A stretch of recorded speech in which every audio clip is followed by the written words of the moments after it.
Selamünaleyküm aziz izleyicilerim, hoş gördük hamınızı.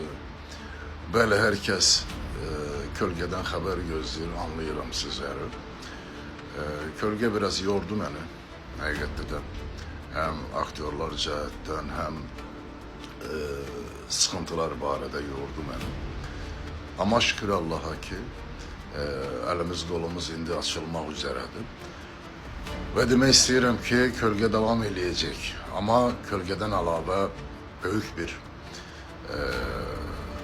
serial yazdım.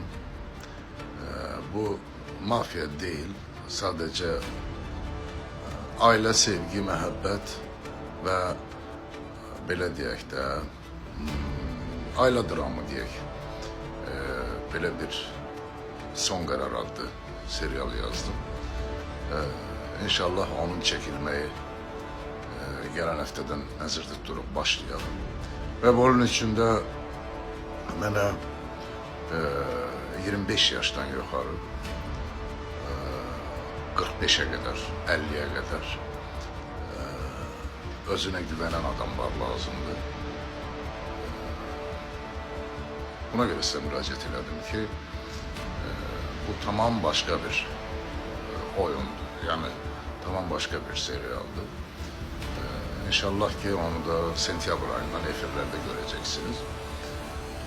Bu yakınlarda onun anonsu hazır olacak. İnşallah çekilişe çıkalım. Ve onun için de hanımlar, beyler